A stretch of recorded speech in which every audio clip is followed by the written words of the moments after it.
वचनामृत पान 118 मोक्षमाला शिक्षापाठ 83 तत्वावबोध भाग 2 बीजो भाग।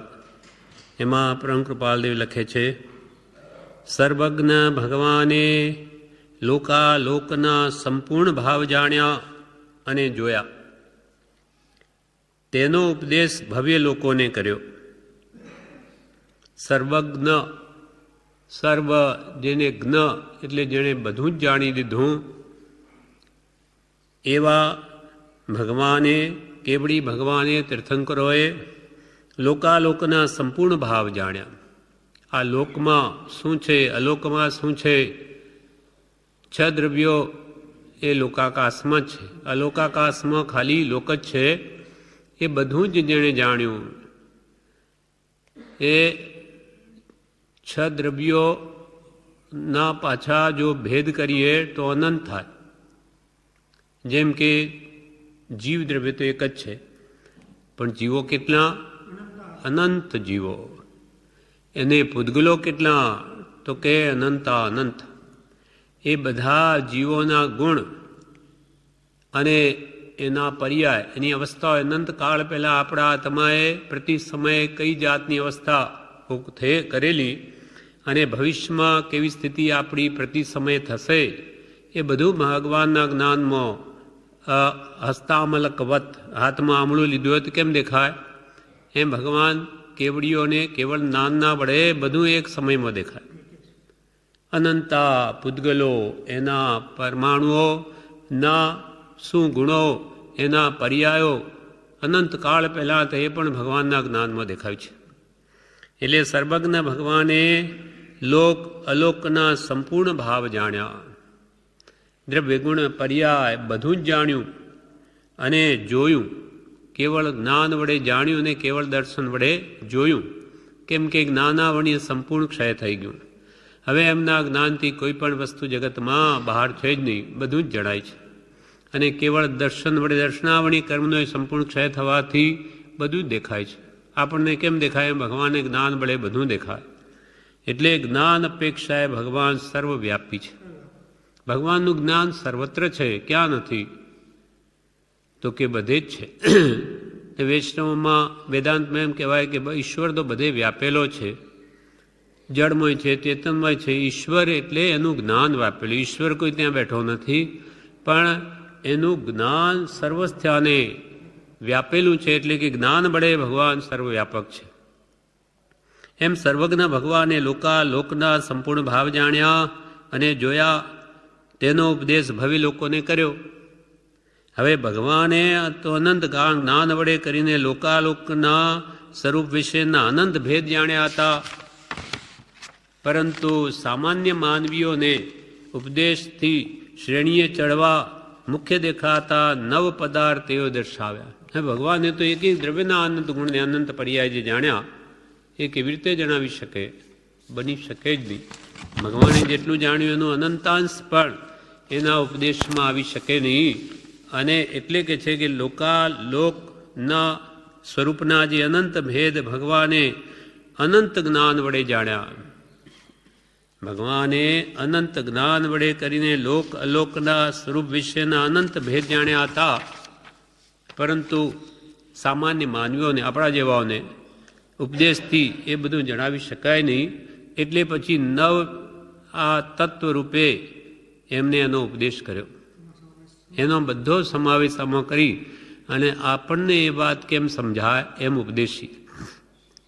परंतु सामान्य मानवीओने उपदेशथी श्रेणीए चढ़वा एटले उच्च श्रेणीए चढ़वा, प्रत्येक आत्मानी उन्नति थवा अथवा ऊर्ध्व भूमिकाए बधा आत्माओं पर जई ने केवल ज्ञान पामे एम श्रेणीए चढ़वा मुख्य देखाता 9 पदार्थ।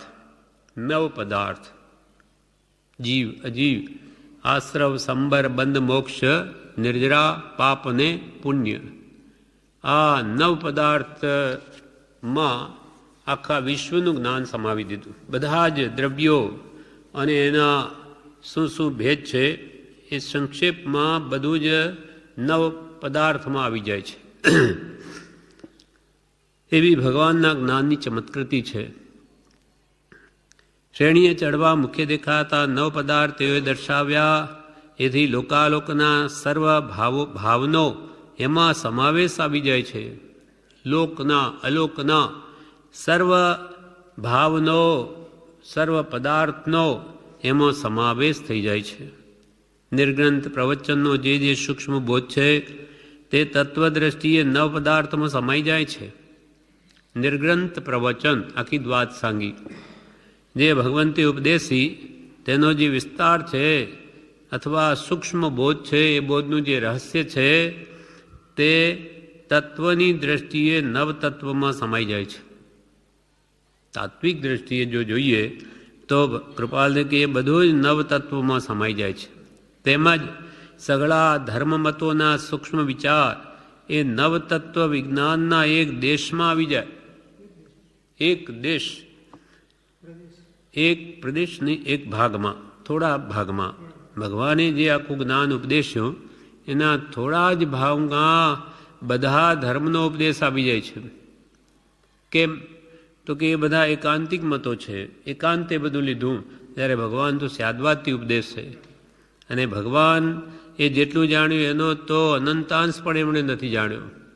અર્થાત સૂક્ષ્મ એમનું જ્યાં સુધી જ્ઞાન પહોંચ્યું ત્યાં સુધી એને ઉપદેશ્યું, પણ એ બધા જ ધર્મોનો ઉપદેશ જે છે તે ભગવાનના ઉપદેશના તો એક દેશમાં એક ભાગમાં જ બધું આવી જાય છે. બધા જ ધર્મો વિતરાગના ધર્મ સિવાય. તેમજ સઘળા ધર્મ મતોના એટલે 6 દર્શનોના સૂક્ષ્મ વિચાર એમણે જે ભલે સૂક્ષ્મ વિચારો દર્શાવ્યા એ 9 તત્વ વિજ્ઞાનના એક દેશમાં આવી જાય છે. 9 તત્વ સંબંધી વિશેષ જ્ઞાન જે ભગવંતે ઉપદેશ્યું એના દેશમાં આવી જાય, એક ભાગમાં. આત્માની જે અનંત શક્તિઓ, હવે આપણને ભગવાને 9 તત્વ સંબંધી જ્ઞાન શા માટે ઉપદેશ્યું એનું કારણ કે છે આત્માની જે અનંત શક્તિઓ ઢંકાઈ રહી છે. આપણા પ્રત્યેક આત્મામાં અનંત શક્તિઓ પડી છે. આપણામાં અનંત જ્ઞાન છે જે ભગવાને એનો પ્રકાશ કર્યો. આપણે જ્ઞાન ઢંકાયેલું છે. પ્રત્યેક આત્મા અનંત જ્ઞાનવાળો, અનંત દર્શનવાળો, અનંત સુખવાળો અને અનંત શક્તિવાળો છે. અનંત જ્ઞાન દર્શન સુખ વીર્યનો સ્વામી છે પ્રત્યેક આત્મા. એ આપણી પણ આ બધી શક્તિઓ બહાર આવે, જાણે, વિચારે તો એનો ઉપાય કરીને દરેક આત્મા પોતાની અનંત શક્તિઓ પ્રગટાવીને અનંતકાળ સુધી સુખને પામે એવો ભગવાનનો જે અંતરનો ભાવ છે. માટે આ ઉપદેશ્યો આત્માની જે અનંત શક્તિઓ ઢંકાઈ રહી છે તેને પ્રકાશિત કરવા અરહંત ભગવાનનો પવિત્ર બોધ છે. અરહંત જેને બધા શત્રુઓને હણી નાખ્યા, કર્મરૂપી શત્રુઓને એને હણીને આ ઉપદેશ પવિત્ર ઉપદેશ કર્યો છે. એ અનંત શક્તિઓ ત્યારે પ્રફુલ્લિત થઈ શકે કે જ્યારે 9 તત્વ વિજ્ઞાનમાં પારાવાર જ્ઞાની થાય. એ આત્માની અનંત શક્તિઓ ક્યારે પ્રફુલ્લિત થઈ શકે, ક્યારે પ્રગટ થાય તો કે જ્યારે આપણો આત્મા 9 તત્વ વિજ્ઞાનમાં પારાવાર જ્ઞાની થાય. પારાવાર એટલે પૂરેપૂરો એનો માહિતગાર થાય 9 તત્વનો, ત્યારે જ એની અનંત શક્તિઓ બહાર આવે.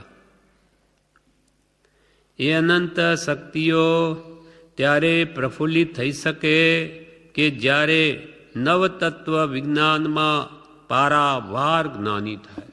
પારાવાર અપરંપાર અથવા પૂરેપૂરો સંપૂર્ણ એ 9 તત્વ સંબંધીનો જ્ઞાનવાળો થાય ત્યારે જ એ અનંત શક્તિઓ પ્રફુલ્લિત થઈ શકે.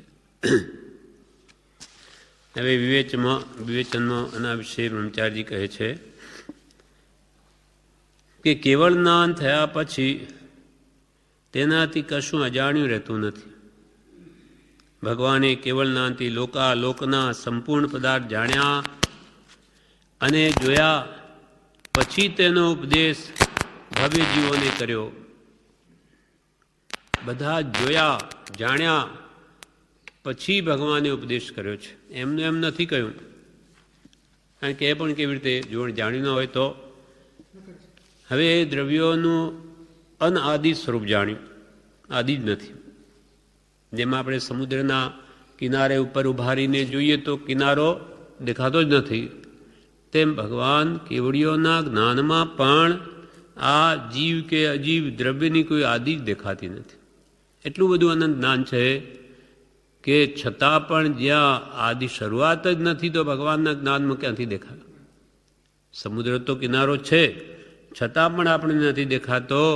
જ્યારે ભગવાનનું જ્ઞાન તો એનો જો આદિ હોય તો દેખાય, પણ આદિ છે જ નહીં, ક્યાંથી દેખાય? અંત પણ નથી, માટે એનો અંત પણ દેખાતો નથી. એટલે આ લોક આજે છે એનામાં પરિવર્તન થાય, અવસર્પણી અવસર્પણી વગેરે, પણ આ લોકનો કદી નાશ નહીં થાય. જેમ ઉત્પત્તિ નથી તેમ નાશ પણ નથી. એટલે ભગવંતે જે જ્ઞાનમાં જોયું તેનો ઉપદેશ ભવે જીવોને કર્યો. એક એક દ્રવ્યમાં અનંત ગુણો તથા અનંત પર્યાયો છે. એક એક દ્રવ્યના અનંત તો ગુણ છે અને અનંતા અનંત એના પર્યાયો છે. પ્રતિ સમયે દ્રવ્ય પરિવર્તનશીલ છે. દ્રવ્યનો પરિવર્તનશીલ એવો સ્વભાવ છે. એટલે પ્રતિ સમય એમાં પરિવર્તન થયા જ કરે, ઉત્પાદ વે ધ્રુવ થયા જ કરે. દ્રવ્ય હંમેશા ધ્રુવ રહે.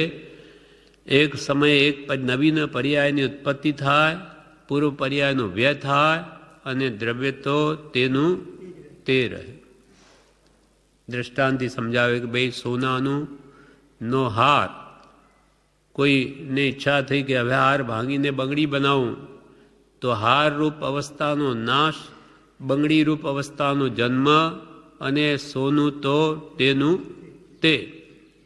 તેવી જ રીતે આપણો આત્મા આજે મનુષ્યરૂપ પર્યાયમાં છે, પછી આયુષ્ય પૂરું થઈ મનુષ્યરૂપ પર્યાયનો નાશ, દેવરૂપ પર્યાયનો જન્મ ઉત્પત્તિ અને જીવ તો તેનો તે.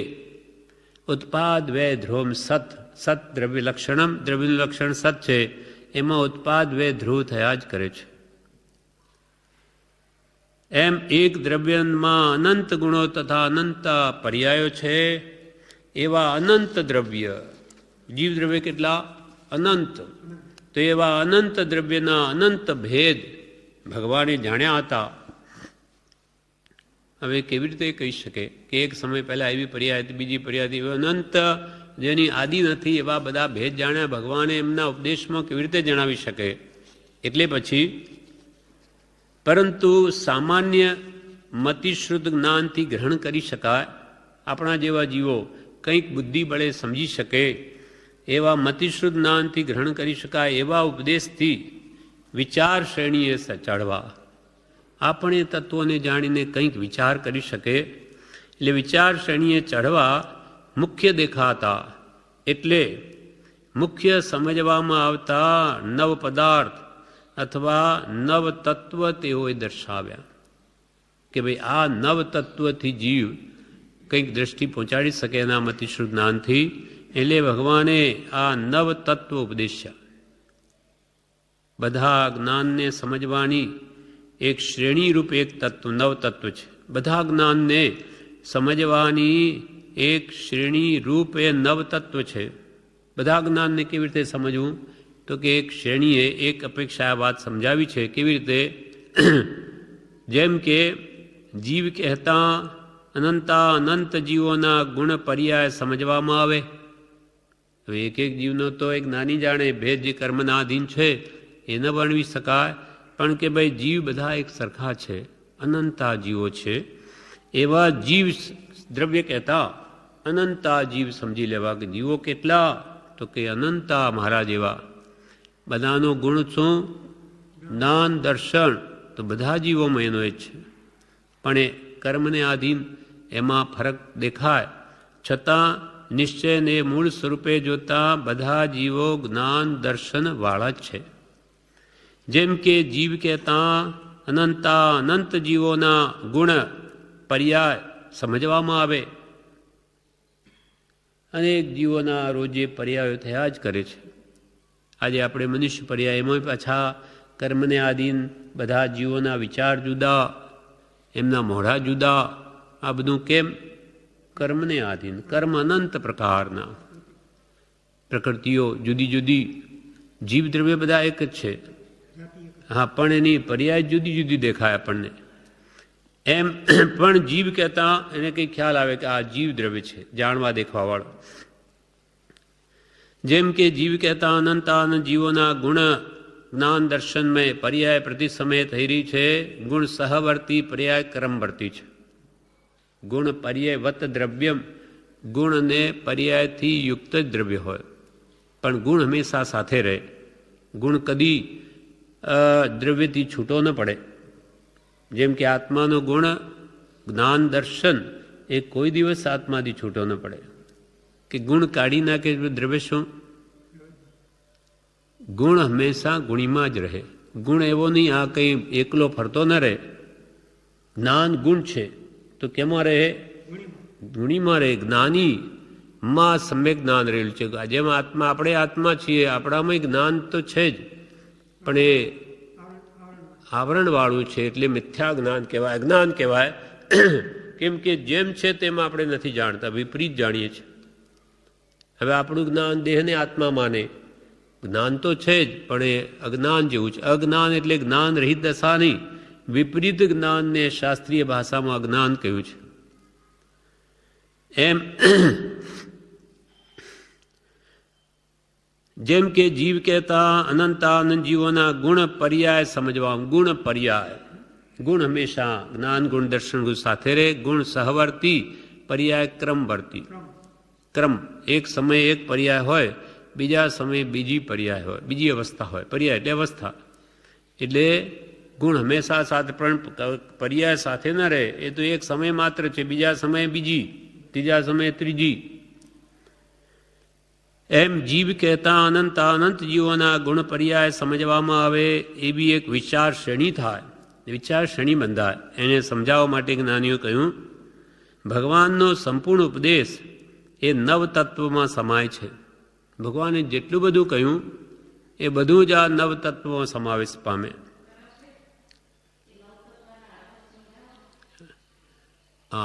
નવતત્વ કોને કહેવાય? જીવ તત્વ. પહેલું તત્વ શું? જીવ તત્વ. બીજું અજીવ તત્વ. ત્રીજું આશ્રવ તત્વ. ચોથું સંવર. પાંચમું નિર્જરા. છઠ્ઠું બંધ. સાતમું મોક્ષ. પછી આઠમું પુણ્ય અને નવમું પાપ. હવે જીવ દ્રવ્ય. જીવ દ્રવ્ય એટલે આત્મા. આપણે જીવ દ્રવ્ય કહેવાઈએ ખરેખર. અને આ શરીર છે તે અજીવ દ્રવ્ય છે. અજીવ દ્રવ્ય કહો અથવા પૂદગલ દ્રવ્ય કહો, એક જ છે. જળ કહો તો પણ એક જ છે. જીવ એટલે આત્મા, જે હંમેશા જાણ કરે, જ્ઞાન દર્શન યુક્ત, તે જીવ દ્રવ્ય. અને જે કોઈ કાળે જાણી કે જોઈ શકે જ નહીં તે અજીવ દ્રવ્ય. પછી આપ જે આખું વિશ્વમાં, આખા વિશ્વમાં બે જ દ્રવ્ય છે, જીવ ને અજીવ. આમ મુખ્યત્વે, બાકી એના પેટા ભેદથી આ ઉત્પન્ન થયેલા તત્વો છે. જીવ જો જીવ દ્રવ્ય પોતામાં રહે તો પછી કર્મનો આશ્રવ હોય નહીં. આશ્રવ હોય નહીં તો બંધ હોય નહીં. બંધ ન હોય તો નિર્જરાનો પ્રશ્ન નથી. બંધ અથવા આશ્રવ થાય છે માટે રોકવાનો પ્રયત્ન કરતા સંવર દ્રવ્ય થયું. અને કર્મ બંધાયા માટે અને કર્મોને છોડવા માટે મોક્ષ દ્રવ્ય થયું. પછી એ પાપ બંધ, પુણ્ય બંધ. પાપાશ્રવ, પુણ્યાશ્રવ. પણ મુખ્યત્વે બે દ્રવ્ય, જીવ દ્રવ્ય ને અજીવ દ્રવ્યનું બનેલું આખું વિશ્વ છે. કેમ કે બીજા બધા તત્વો છે ત્યાં બેના મિશ્રણથી ઉત્પન્ન થયેલા છે. જીવ ને અજીવ બે ભેગા થવાથી જ આશ્રવ થયેલા છે કર્મોના.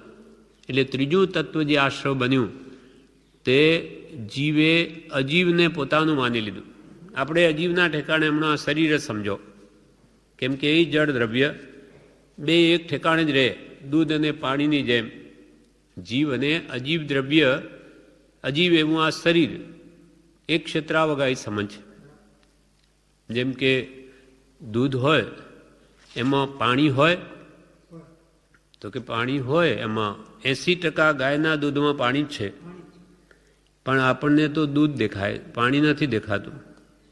પણ આપણે પ્રયોગથી જો ભાપ અગ્નિથી એને કરીએ તો પાણી બહાર આવી જાય, એને ભાપ થઈને જો લઈ લઈએ તો પાણી જુદું થઈ જાય અને દૂધની મલાઈ થઈ જાય અથવા પાવડર બની જાય. તો પાણી એમાં હતું તો બહાર આવ્યું. એમ આપણને ભલે દૂધ દેખાય પણ એમાં પાણી છે. એવી રીતે આપણને ભલે આ શરીર દેખાય પણ શરીરની અંદર આત્મા રહેલો જ છે. એક જ ક્ષેત્ર ઠેકાણ, જે આત્માના પ્રદેશો જ ઠેકાણે પૂતગલના પ્રદેશો છે. એટલે આપણને ભ્રાંતિ થઈ ગઈ છે. જેમ દૂધ દેખતા આપણને દૂધ લાગે, કોઈ કે એમાં પાણી, પાણી ક્યાં છે, આ તો દૂધ છે. કેમ ભ્રાંતિ? દેખાતું નથી, પાણી દેખાતું નથી. તેમાં શરીરમાં આત્મા દેખાતો નથી, માટે આ શરીરને જ આપણે આત્મા માનીએ છીએ. એ જ આત્મા છે. એ ભ્રાંતિને સમજાવવા માટે જ આ નવતત્વો છે કે કોઈ રીતે પોતે પોતાના સ્વરૂપને સમજે, જીવને જીવ સમજે અને શરીરને શરીર સમજે. શરીર એટલે પૂતગલ, જડ, એને પોતાના આત્માથી ભિન્ન સમજે, અલગ સમજે. બસ આટલું જ સમજાવવું છે. આટલી વાત જો સમજાઈ જાય તો બધું સમજી ગયો. પોતાને જેણે આત્મા જાણ્યો તેણે સર્વ જાણ્યું, ને સર્વ જાણવાનું ફળ પણ એક આત્મા પ્રાપ્તિ છે.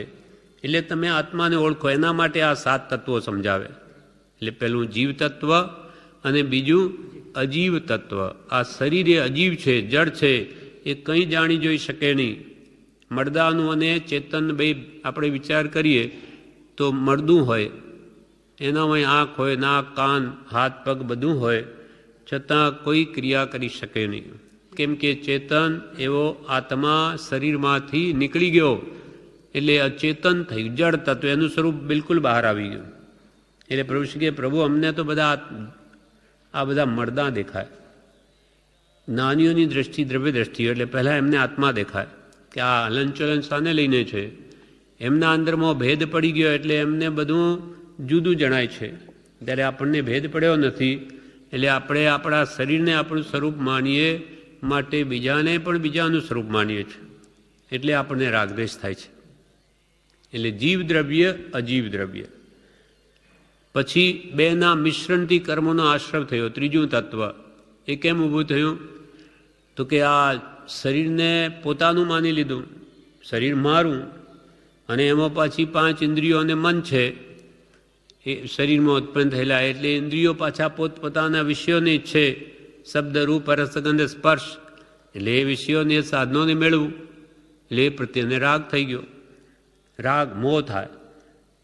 ખાવાની વસ્તુ મેળવું, જોવાનું, લાવવું, સંગીત કેમ મળે, અથવા આ સુગંધી, કોમળ સ્પર્શ વગેરે 5 ઇન્દ્રિયના વિષયો મેળવવા માટે રાગ દ્વેષ આજીવ કરે.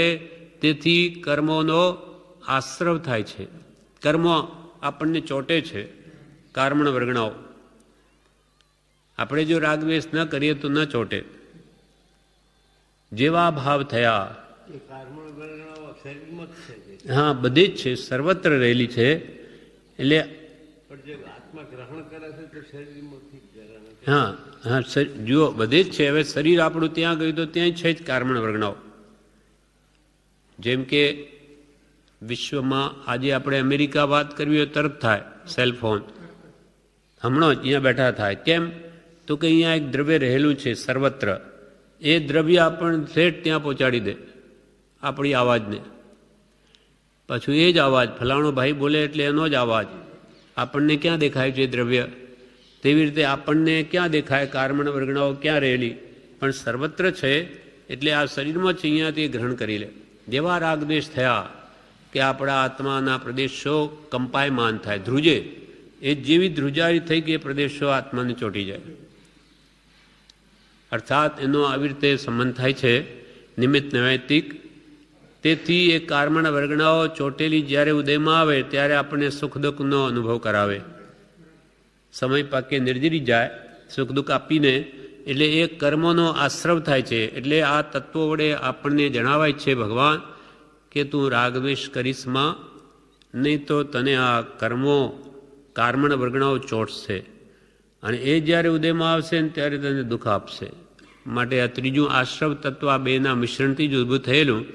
માટે કે તું કર્મોનો આશ્રવ કર્મા, તો શું કરવું? સંબર કર, એ આવતા કર્મોને રોક. કેવી રીતે રોકવા?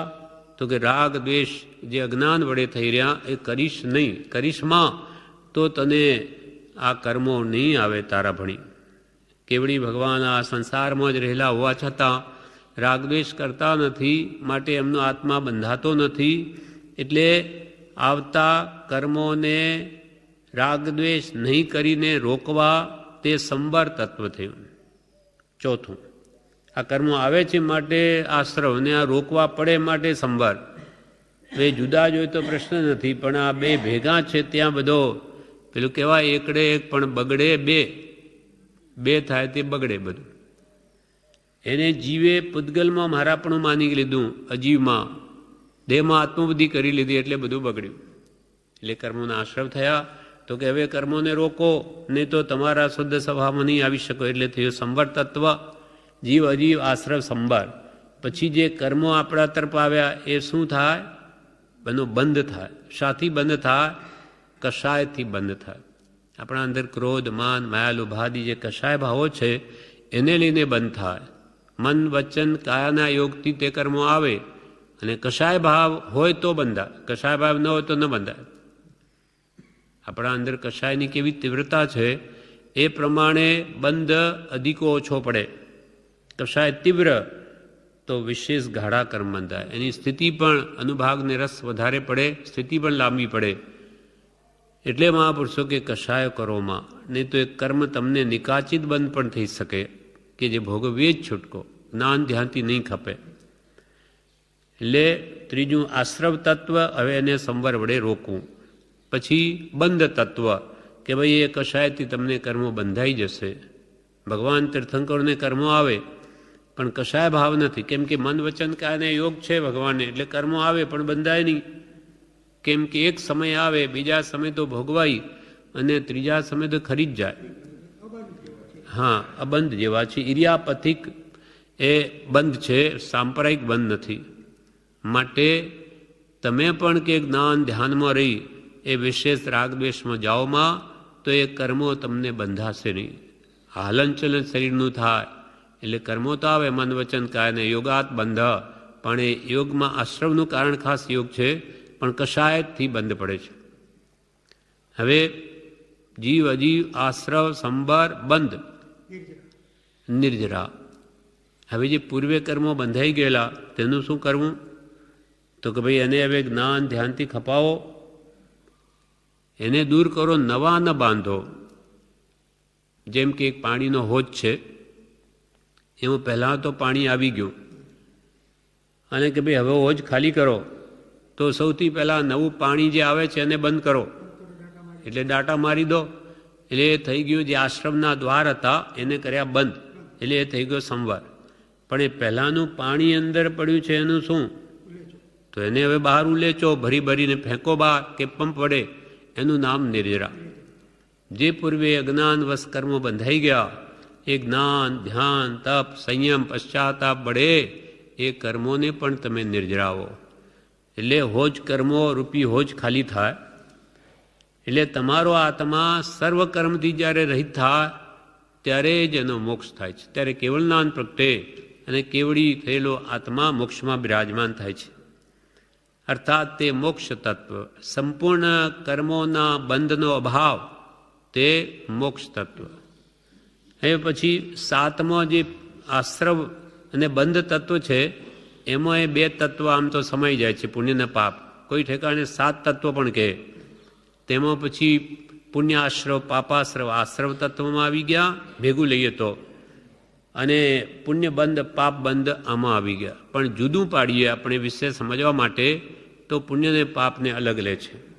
કે ભાઈ તમે શુભ ભાવ કરશો તો શુભ કર્મ બાંધશો, અશુભ ભાવ તો પુણ્ય કહેવાશે, અશુભ ભાવ કરશો તો પાપ બાંધશો, એનાથી પાપાશ્રવ થશે. એ કર્મના વર્ગના અશુભ આવશે કે શુભ આવશે.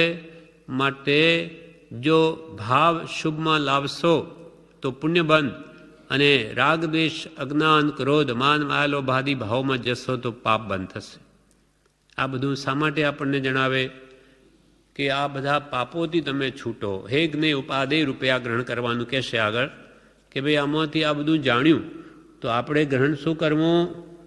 તો કે આપણો જીવ તત્વ આપણો છે. એક તો જીવ દ્રવ્યને ગ્રહણ કરવો અને સંબરને આદરવો, આવતા કર્મને રોકવા અને થયેલા કર્મોનો સંગ્રહ તેને જ્ઞાન, ધ્યાન, ભક્તિ, સ્વાધ્યાય, પશ્ચાતાપ વડે નિર્જરાવો, તેનું નામ નિર્જરા તત્વ.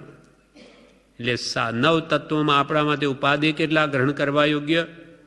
જીવ તત્વ, સંબર તત્વ, નિર્જરા તત્વ, મોક્ષ તત્વ અને કોઈ અપેક્ષાએ પુણ્ય. હમણાં ખરેખરની 9 તત્વ એમાં કહ્યા. એટલે વર્તમાનમાં અશુભથી છૂટવા માટે પુણ્ય, પછી તો એ પણ છોડવું પડે. તે શુભાશુભ છેદતા ઉપજે મોક્ષ સભા. અને હવે હે તત્વમાં કોણ કયા?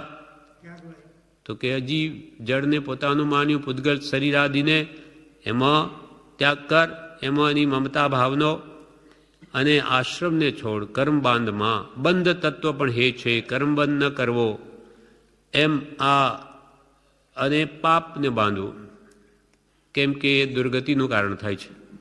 આવી રીતે હે જ્ઞેયને ઉપાધિ રૂપે 9 તત્વને જાણી ત્યાગવા એક તત્વોને ત્યાગવા અને ગ્રહણ કરવા યોગ્ય તત્વોને ગ્રહણ કરવા કે જેથી સરવાળે જીવ મોક્ષને પામે છે. સર્વ પ્રકારના દુઃખોથી તે મુક્ત થાય છે. આ 9 તત્વ છે ને એનો પ્રયોજન માત્ર શાશ્વત સુખ શાંતિ આપણને મળે એના માટે આ ભગવંતે ઉપદેશ્યું છે. બે સમજાવવા માટે કૃપાલજી આ 17 પાઠ લખશે.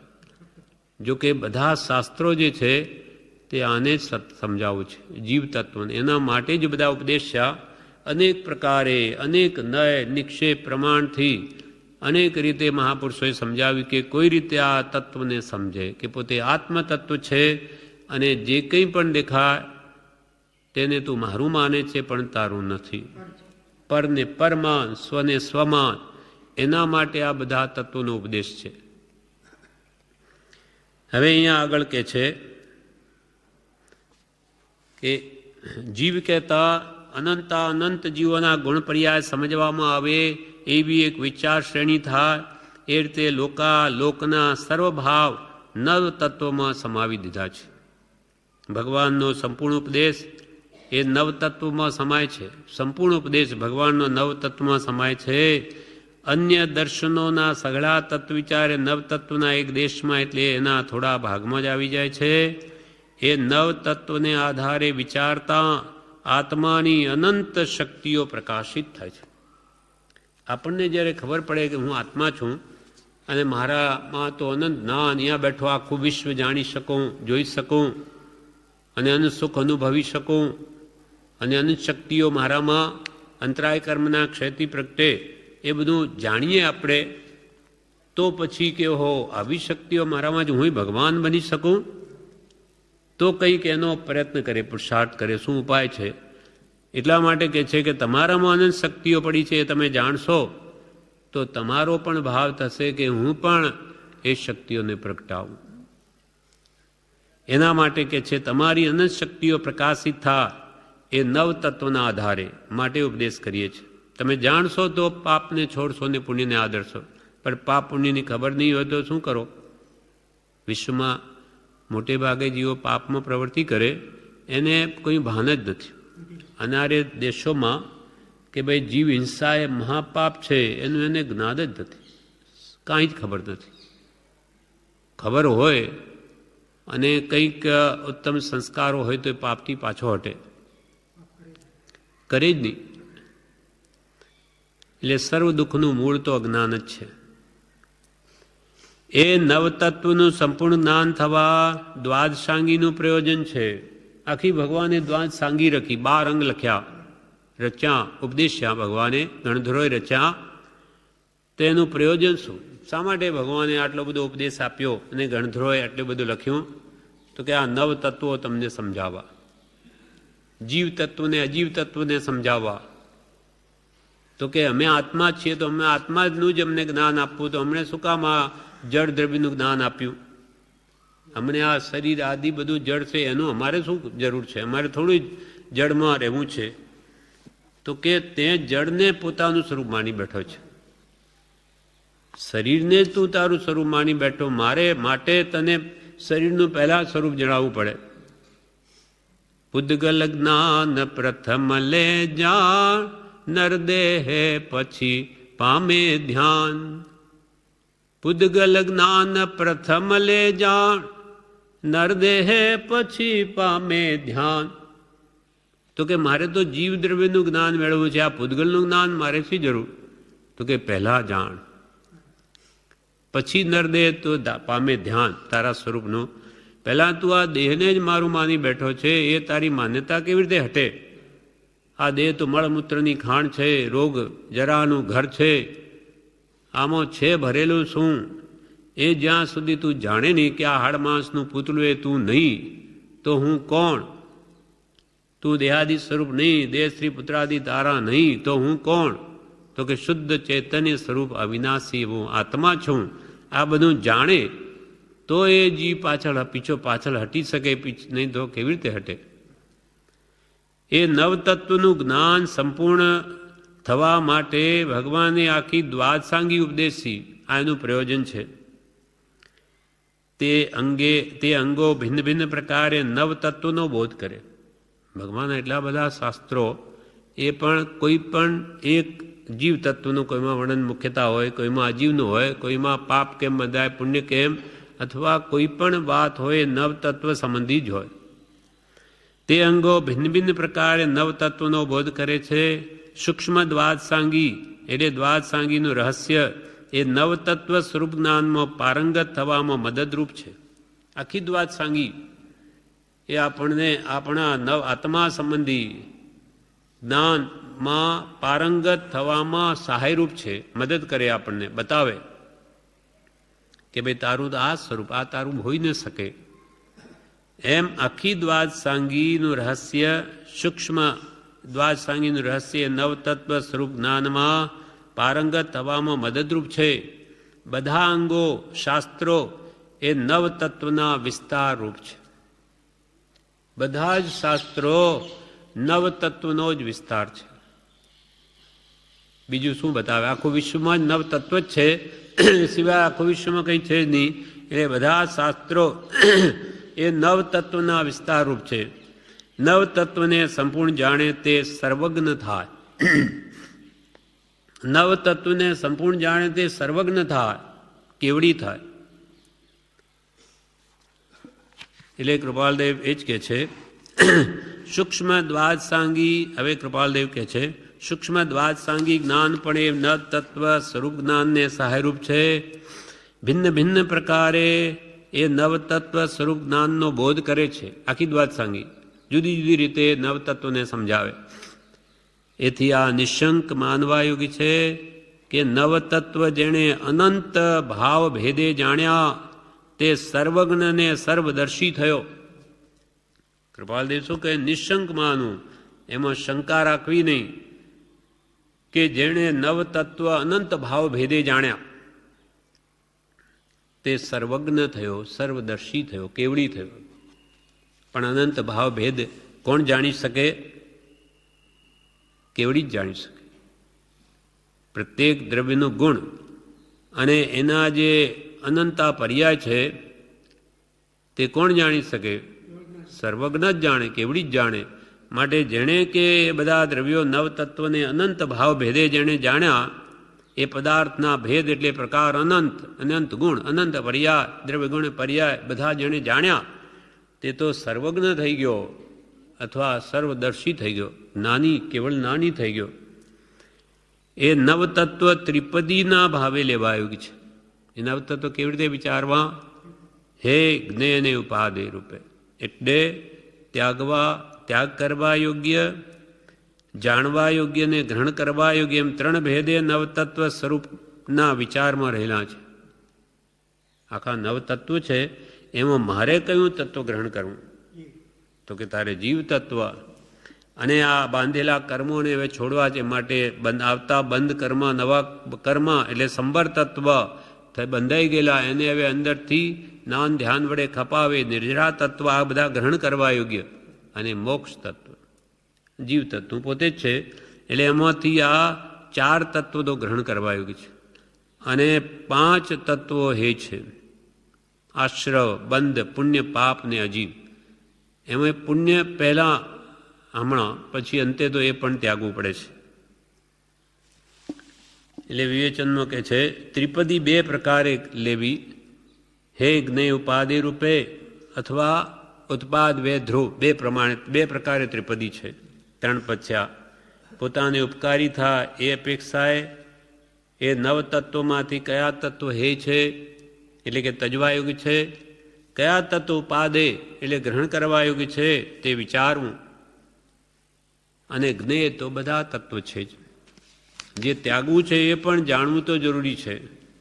જે હે છે તે પણ જાણવું જોઈએ. કેમ કે ત્યાગવા યોગ્ય વસ્તુ ન જાણી હોય તો કોઈ વખત તેનું ગ્રહણ પણ થઈ જાય. એમ કે ઝેર મારે ક્યાં પીવું છે, મારે એ જાણીને શું કરવું છે? તો કે તું કોઈ વખત ન જાણે ને તો ઝેર પીવાઈ જશે અમૃતના ઠેકાણે. એમ ત્યાગવા યોગ્ય વસ્તુને પણ જાણવી જરૂરી છે. ઉત્પાદ વે ધ્રુવ એ ત્રિપદી પદાર્થનું સ્વરૂપ સમજવા માટે છે. પદાર્થનું વાસ્તવિક સ્વરૂપ જે અનંત ગુણ ધર્માત્મક પ્રતિક દ્રવ્ય છે, પ્રત્યેક દ્રવ્યમાં અનંત ગુણ છે, એ જાણવા માટે પણ આ ઉત્પાદ વે ધ્રુવનું સ્વરૂપ સમજવા યોગ્ય છે. પ્રશ્ન કરે છે કૃપાલદેવ જણાવે, જે ત્યાગવા રૂપ છે તેને જાણીને કરવું શું? જે ગામ ન જવું તેનો માર્ગ શા માટે પૂછવો? અમારે તો ક્યાંય જવું નથી, અમારે તો મુંબઈ જવું છે, અમારે સુરત, બરોડા, અમારે જાણીને શું કરવું છે? તો એના માટે કહે છે, જે ત્યાગવા રૂપ છે તેને જાણીને કરવું શું? કૃપાલદેવ પોતે જ પ્રશ્ન કરીને જવાબ આપે કે જે ગામ ન જવું તેનો માર્ગ શા માટે પૂછવો? અમારે જે ગામે જવું જ નથી તો એનો માર્ગ શા માટે પૂછવો? ત્યારે ઉત્તરમાં, કેમ કે આવી શંકાઓ જીવને થશે એટલે સમજાવવા માટે પોતે જ મોક્ષમાળામાં શંકા કરીને જવાબ આપે. ઉત્તર: એ તમારી શંકા સહજમાં સમાધાન થઈ શકે તેવી છે. ત્યાગવા રૂપ પણ જાણવા અવશ્ય છે. ત્યાગવા રૂપ પણ જાણવા અવશ્ય છે, જરૂર ના છે. સર્વજ્ઞ પણ સર્વ પ્રકારના પ્રપંચને જાણી રહ્યા છે. ત્યાગવા રૂપ વસ્તુને જાણવાનું કે સર્વજ્ઞ ભગવાન પણ બધો આ પ્રપંચ શું થઈ રહ્યો જાણી રહ્યા છે. ત્યાગવા રૂપ વસ્તુને જાણવાનું મૂળ તત્વ આ છે કે જો તે જાણી ન હોય તો અત્યાજ્ય ગણી કોઈ વખત સેવી જવાય. કે ભાઈ ત્યાગવા યોગ્ય વસ્તુને ન જાણી હોય, જેમ કે કંદમૂળ વગેરેમાં હિંસા છે, પાપ છે, એ આપણે જો ન જાણીએ તો ખવાઈ જવાય. આવે તો કે આપણે એમાં શું, આ ખાવાની વસ્તુ જ છે. એમ ત્યાગવા એક વસ્તુ પણ એનું પણ સેવન થઈ જાય. એક ગામથી બીજે ગામ પહોંચતા સુધી વાટમાં જે ગામ આવવાના હોય તેનો રસ્તો પણ પૂછવો પડે છે, નહીં તો જ્યાં જવાનું છે ત્યાં ન પહોંચી શકાય. મારે તો કે મુંબઈ જવું, હું બીજું કંઈ વાત કરો માં, મુંબઈની વાત કરો. તો કે ભાઈ વાત સાચી, પણ મુંબઈ કયા માર્ગે જવાય એ તો જાણવું પડશે. અહીંયાથી બરોડા આવશે, પછી સુરત આવશે, વાપી આવશે, વલસાડ, આ બધું આવશે, પણ તમારે જાણવું કે આમ થઈને જવાય. એનો અર્થ આ નહીં કે બરોડા કે સુરત આવ્યું ત્યાં જ રોકાઈ જઈએ. જાણવું જરૂર, ત્યાં રોકાવું નહીં. તેમ એ ગામ, તેમ પાપાદિક એ ગામ જેમ પૂછ્યા પણ ત્યાં વાસ કર્યો નહીં કે ભાઈ આ રીતે રસ્તો છે, પૂછી લીધું પણ એના કરી કંઈ સુરત કે ત્યાં વચ્ચે કંઈ રહી ગયા નહીં કે ભાઈ આપણે તો મુંબઈ જવું છે. તેમ પાપાદિક તત્વો જાણવા પણ ગ્રહણ કરવા નહીં. પાપ શું, પુણ્ય શું, એ બધું જાણવું ખરા, પણ પાપ ગ્રહણ કરવા માટે નહીં, પણ ભૂલમાં ગ્રહણ નહીં થઈ જાય તેના માટે પાપાદિક તત્વો પણ જાણવા પણ ગ્રહણ કરવા નહીં. જેમ વાટમાં આવતા ગામનો ત્યાગ કર્યો તેમ તેનો પણ ત્યાગ કરવો અવશ્યનો છે. જાણવા જરૂર પાપના કારણો કયા છે, મતલબ એનો અર્થ એમ નહીં કે તે આચરવા, પણ ત્યાગવા યોગ્ય એવા પાપને ત્યાગવા અને ગ્રહણ કરવા યોગ્યને ગ્રહણ કરવા. તો આવી રીતે આ પાઠ પૂરો થયો. બીજો એટલે નવતત્વ સંબંધીનું જ્ઞાન.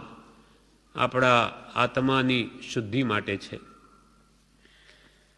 કેમ કે જાણ્યા વગર તો કોઈ કેવી રીતે શુદ્ધ થઈ શકે. એટલા માટે નવે તત્વનું જ્ઞાન ખૂબ જ પ્રયોજનભૂત છે. એ જાણ્યા વગર તો કોઈ કાળે જીવ સર્વ પાપથી મુક્ત થઈ શકે નહીં અને એનો મોક્ષ થાય નહીં. એના માટે કૃપાલદેવે કે સર્વશાસ્ત્રો જ જેના માટે છે, એટલે કૃપાલદેવે પણ એના મોક્ષમાળાના 108 પાઠમાં 17 પાઠ લખ્યા છે. તત્વાબોધ ભાગ 17, જેનો આ બીજો ભાગ આજે આપણે પૂરો કર્યો. હજુ 15 ભાગ બાકી છે, એટલે ત્રીજો ભાગ આવતીકાલે લઈશું.